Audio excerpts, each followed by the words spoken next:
Allah is going to make the sun come very close to humans, such that the distance between the humans or the creation, between the creation and the sun is going to be a mile, just a mile. So imagine what is going to happen on that day. You're going to stand directly under the sun, and people are going to, sweat profusely. And Rasulullah sallallahu alaihi wasallam, he said that on that day, when the sun is brought closer to us, people are going to sweat, and the sweat is going to be in accordance to your deeds. You're going to have some people whose sweat is going to get to their knees. Some is going to travel all the way up to their waist. Some is going to travel all the way to their shoulder. Some is going to travel all the way to their mouth. And some are going to be completely submerged in the sweat. And that is going to be in accordance to your deeds. So on this day, when people are suffering from the torment of the scorching sun and the heat, Allah subhanahu wa ta'ala, He is going to give some people special treatment. He's going to grant them shade on that day when there is no shade except His shade. On that day, there's nothing like a tree. There's nothing like machines. There's nothing like structures that you can run to seek refuge from, or structures that you can run to seek shade. On that day, the only shade available is the shade of Allah subhanahu wa ta'ala. And on that day, Rasulullah sallallahu alayhi wa sallam, he made mention of that hadith. And this hadith, muttafaqun alayhi, it's in Sahihain, Sahih Bukhari, Sahih Muslim. Rasulullah sallallahu alayhi wa sallam, he said, that sab'atun yuzilluhumullahu fi dhilli, yawma la zilla illa zillu. He said we're going to have some 7 categories of people who are going to be shaded by Allah subhanahu wa ta'ala on that day when there is no shade except His shade. And the first category of people are imamun adilun, a just imam.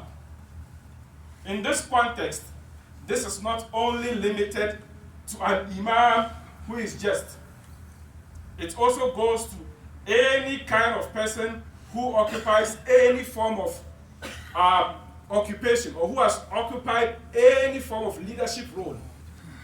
So if Allah subhanahu wa ta'ala grants you any form of leadership role, you are obligated to be just in your dealings. You are supposed to be justice. If you are the husband of the house, you are a leader. You lead your wife and your kids. And Rasulullah sallallahu alayhi wa sallam, he said that ittaqullah wa'dilu bayna awladikum. He said you should fear Allah subhanahu wa ta'ala and exhibit justice amongst your kids. If Allah subhanahu wa ta'ala grants you a position of an imam, you have to understand that your subordinates, Allah subhanahu wa ta'ala, or your subject, He's going to ask them.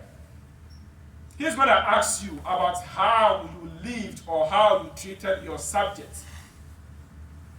Rasulullah sallallahu alayhi wa sallam, he said that kullukum ra'in wa kullukum mas'ulun an ra'iyatih. He said every one of us is a shepherd. And on that day, we're going to be responsible for our flock.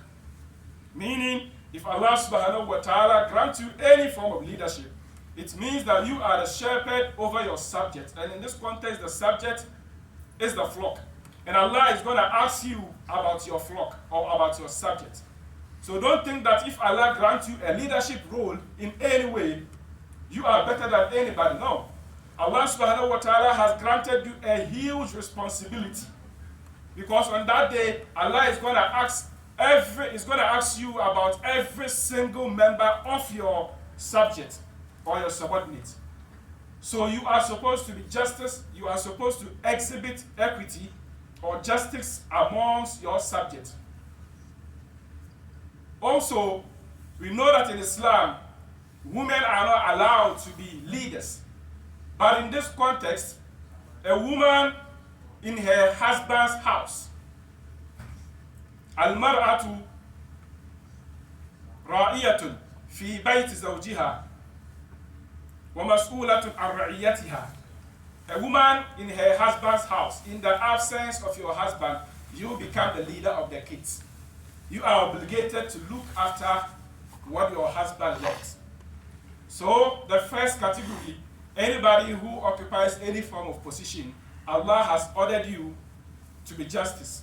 Inna Allah ya'murukum bil adl. Allah has ordered us to exhibit equity, to exhibit justice in all your dealings as a leader.